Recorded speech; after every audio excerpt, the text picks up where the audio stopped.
All right, welcome everybody to another episode of Sales Pipeline Radio. I'm your host, Matt Heinz. So excited to have you here for another conversation about what's working today in B2B sales and marketing, especially in those complex sales motions that could really use a little more predictability. If you are joining us live from YouTube or LinkedIn today, thank you for making us part of your work day, you're part of your work week here towards the end of the work month. If you are joining us live, you have the ability to join us and be part of the show. If you want to put a comment in, you can put a comment, a question, a rebuttal, a disagreement, whatever you want. Put that in the comments. We will see that. We can react to that. We can bring those up on screen as well. And thank you very much for being here. If you're watching or listening on demand, thank you for downloading and subscribing. Every episode of Sales Pipeline Radio always available at salespipelineradio.com. And today we're going to do a little bit of a marketing therapy session with my friend Chris Bauserman. He's the CMO at Conexiom. And we've had a couple conversations recently, Chris, just about marketing best practices. And whenever we talk about marketing best practices today, we tend to get into sort of dumpster fire territory as well, because this is not easy. And we talk about sort of what I've sometimes heard described as complexity creep in how marketing gets done today. I wish it wasn't so, but to do marketing well requires a lot of layers of complexity that either can be managed or not. So would love to have you share. I mean, you're in the seat, man. So what are you seeing at Conexiom? What are some of the challenges that you hear from some of your other CMO peers as well? Yeah. Hey, Matt, thanks for having me on. And yeah, always great to chat and chat with fellow go-to-market leaders out there about what's happening. And I think, it's no surprise today. It's, still seeing headwinds and just in terms of customers really wanting to spend and really start off new initiatives beyond the top 2 or 3, right? So I think that's, if I look at what, kind of the biggest challenge we have is finding great customer or prospects, right? Who everything looks like it could be a great fit. They're like, yeah, but I can only do 3 things this year. The plate's already full, right? So it kind of, let's talk later. So that's the biggest challenge I think right now is creating that urgency in the market. And I think when I think about urgency, I think about the difference between manufacturing it and discovering it. Can you talk a little bit about that? Because I think if you you can introduce insights that help people see that there's something they have to move forward on, but I don't think you can manufacture the need. I think you can just help someone discover it. But feel free to prove me wrong. No, I think it's great. I think that manufacture versus discover is spot on, and I think kind of what we've talked about in the team this year is really kind of 2 big goals in the go-to-market. I'm not a big fisher, but the fishing analogy happened to work. So I talk about one is we're going to do much better at spear fishing, and that's really swarming and spending disproportionate amount of effort in marketing and sales on accounts that are showing any signals they might be buying, right? And it could be buying an alternative approach, but just in the market, this is one of those top priorities. Like, let's not treat them as an equal opportunity. Let's go at them hard. And the second one is that creation, right? Is that building it, and that's kind of fatten the fish, right? And that's kind of getting into your account-based marketing, your thought leadership, but again, really trying to dial in and say, hey, we know these are the things that are going to matter to you. Let's educate you on why the things that matter to you actually are helped by doing something that looks like what we can help with. And let's start those conversations early. Meet them where they are in terms of their buying process, which is nothing, right? Their problem aware though. Let's meet them at that problem aware state, and then really nurture them and work on those relationships to find out the opportunity.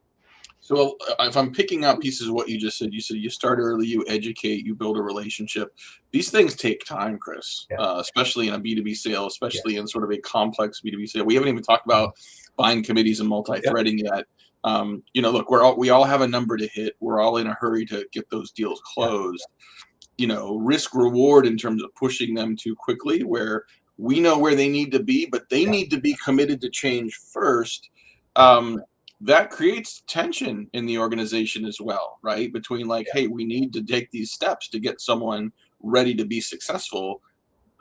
So we want to apply some, polite persistence, perhaps. But where do you find that balance? And what do you listen for with prospects that indicate some might be ready to move a little faster? Yeah. The listening is really important, and it's also really important to think about matching both the conversation topic and the offer with the right level of organization, right? And I think more so than ever with tight budgets, it's important to find topics of conversation that get in the agenda of more senior leadership, right? When you think about budget makers versus budget spenders, right? Yeah. And so in those tight environments, having those conversations with, VPs, C-level, right, at prospects, which can be really hard at enterprises, but you've got, you got to put that investment in if that's your target market.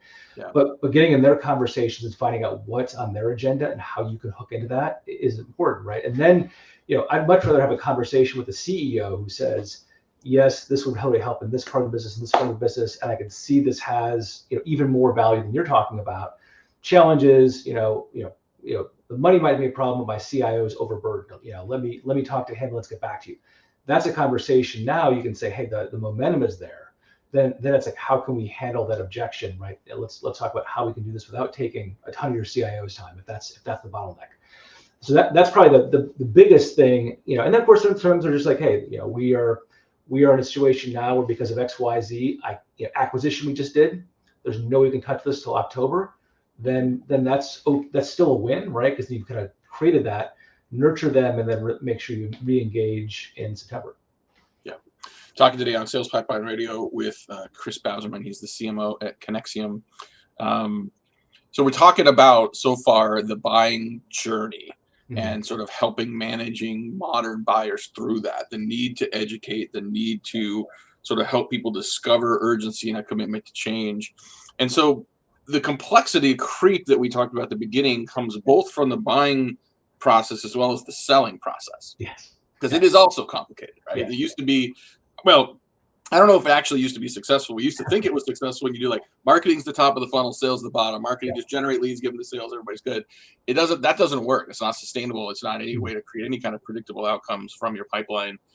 Talk a little bit about the need to create that same level of orchestration using some of the same discipline to manage how you sell in a more predictable, successful manner. Yes, and that's equally as important, right? Because you've got to have that right outreach, and it's sort of also making sure everyone knows their role, right? So if you're doing kind of an ABM, right, one to few, you've got some top 50 or 100 accounts you're really going after. Those you want to really coordinate with the AEs, right? They're going to own a number of those accounts. You're going to, what messages are you providing? What messages are the BDRs providing? How are you nurturing them?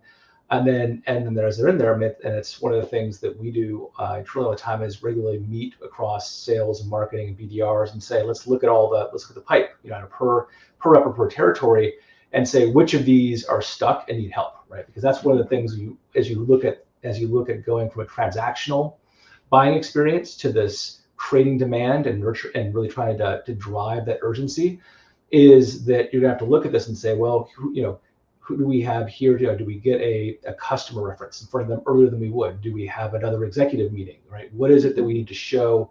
Or do we need the BDRs to go find a couple of other people who are influencers and just directly connect with them? So I think that's a key part of that team sport and that collaboration is once it's in the pipeline, making sure that you keep focusing on one step forward. So really good advice at the operational level. Let's take a step back and think about that from a foundational perspective. Like doing that coordinated dance in the midst of the funnel is like critically important. But if we don't agree on who we should be selling to in the first place, then we might be doing a dance with someone that's never going to go anywhere. Yeah.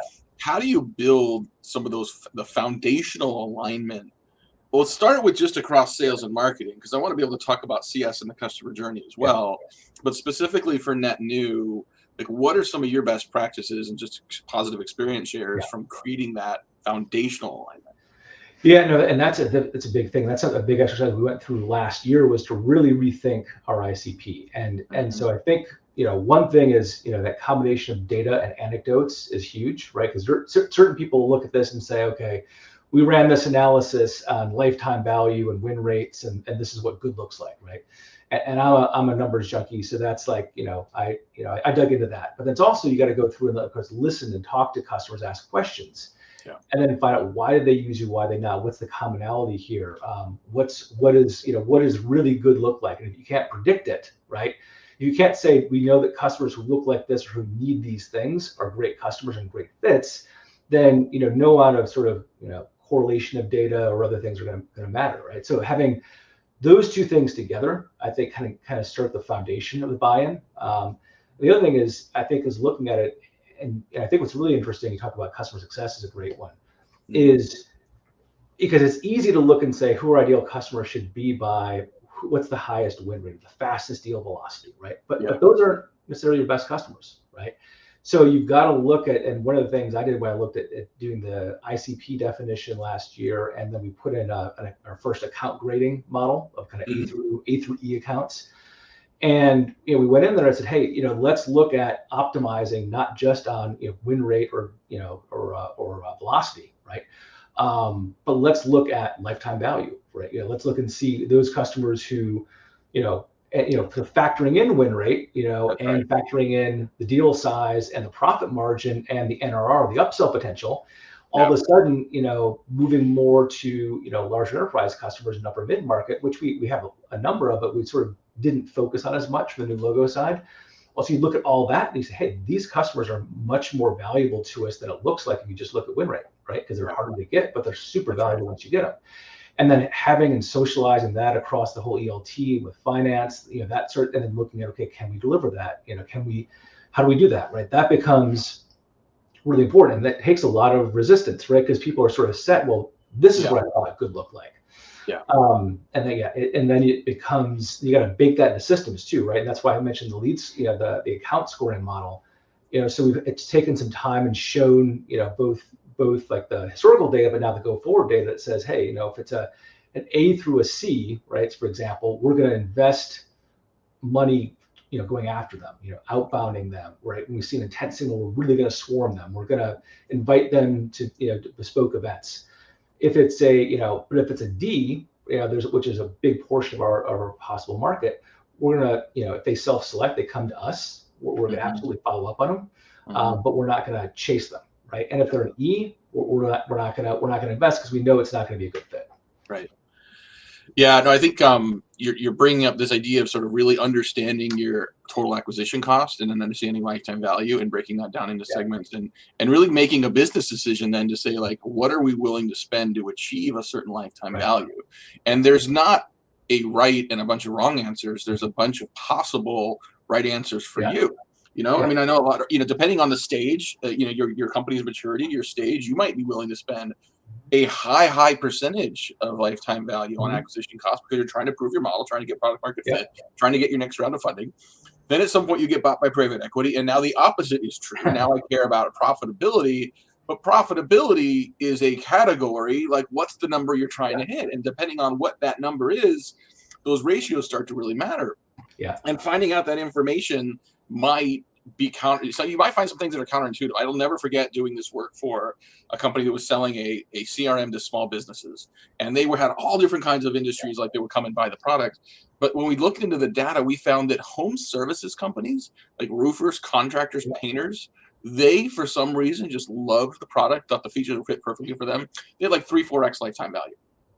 So not only does that mean I'm willing to I want to go and double down on to getting market share in that category, I'm potentially willing to spend more money to do it. Potentially, right? So now you got a business decision to make. Okay, like how far and how deep do I want to go? How much of that margin am I willing to spend just to get more revenue? Again, depending on what are your exit strategies, what are your objectives in the business? What's the corporate strategy that is driving your go-to-market strategy? Which leads me to, I think, maybe the last question as we kind of wrap up here a little bit, Chris, is, I think marketers, too often are getting sort of, get the reputation of at worst being the arts and crafts department. And maybe, in the middle somewhere is they're trying to drive revenue, but they're focused on the wrong metrics and they're not really speaking the language of the business. Talk about what it takes for a marketing leader to really be seen and prove themselves as a business leader. Is it conversations? Is it level of engagement? What are some of the keys to doing that well? Yeah, well, I think, that, one of the first and foremost thing, right, is to not view yourself as an operator, right? Don't think of yourself as kind of twisting the dials of demand gen or operations, but look at yourself as that person who's steeped in the market, right? That, there's this discussion about, chief market officer versus chief marketing officer is a great just slight turn of reference, right? So I think one of the first things is being able to bring feedback to the leadership team and to the board about what's happening in the market, and whether that's through just a lot of work with deals and deal analysis, whether it's looking and listening to customer conversations, whether it is win-loss and competitive analysis, doing market studies, but just analyst conversations, kind of just being that market expert and pulling all together is probably one of the most important things, because then you can start driving corporate strategy, product strategy, having real insights to drive that. And of course, the second thing is just don't lead with vanity metrics, right? That's probably the biggest thing that that marketers get smacked with is talking about website traffic, impressions, and MQLs. And it's like, all right, well, what did that do with revenue? Yeah. Well, look, I mean, it's all building blocks, right? Yeah. Like, you're not going to get pipeline unless you do activities. You're not going to get leads unless you sort of, go to market in certain channels.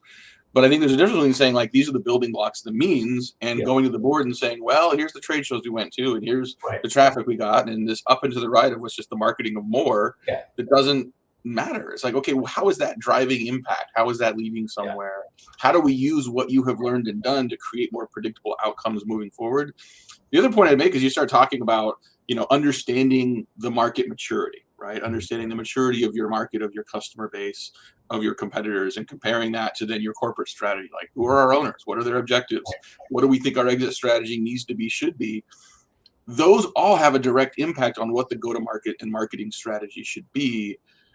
It's huge opportunity, I think, in companies where if those things aren't being compared, if you're not asking those questions, if you aren't on a regular basis, like ensuring that everyone understands and is aligned around what is our corporate strategy. Do we have a point of view that everyone at least generally agrees on in terms of the level of maturity, and then how that translates into business outcomes? I don't know that. I mean, I don't hear those conversations happening in C-suites often enough. And why not the CMO to step in and lead that? No, absolutely.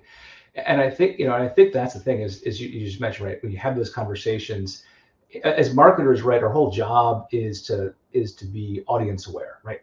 Understand the audience, listen to the audience, target the audience, the right message. And I think marketers are generally wired to be great at that outside the company, and then face plan inside the company when they start talking in marketing speak to the board, to finance, et cetera. And I think talking about brand or trade shows is a great example. There's so much that art and science, sausage making in there, and some parts of marketing are very measurable. But the more you start trying to get into all the specifics, the more you create confusion, right? And so brand is a great one. Like no CMO wants to should be going in and pitching a big brand investment, right?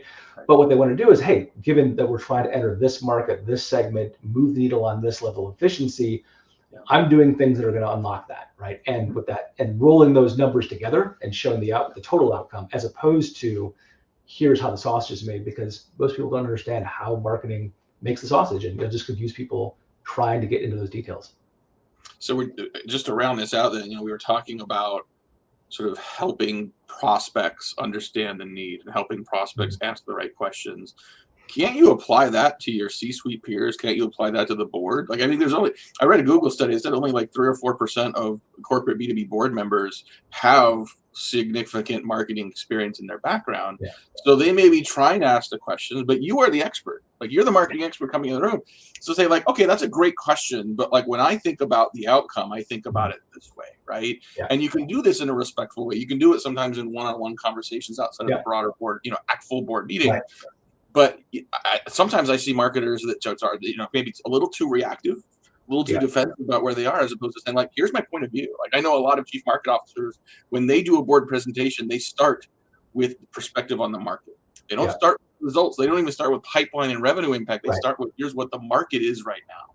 Right. And let's have that discussion first. And when you can do that with your sales peers, with your CS peers, now you got a united front, right? And it's not about us versus them or sort of creating your alliances. It's just saying, like, here's how we think about the business. Here's how we think about the market. Here, and this is why we've done what we're doing, and why we're planning on doing what next. Yes, yeah, absolutely. And everything you say then that you're gonna take action on, right? Talk about the action it's going to achieve, but again, whether it's CAC, driving bookings, new markets, win rate, what velocity, whatever the case is, right? That's what you're doing, right? As opposed to you're launching this campaign. Love it. Chris Bauserman, CMO at Conexiom. Thanks for joining us today, Sales Pipeline Radio. Thanks, Matt. Thanks, everyone, for watching and listening. Excited to have y'all here. We'll be here next week with another episode. In the meantime, have a great rest of your week, rest of your month, your quarter, wherever you're at. We'll see you next week.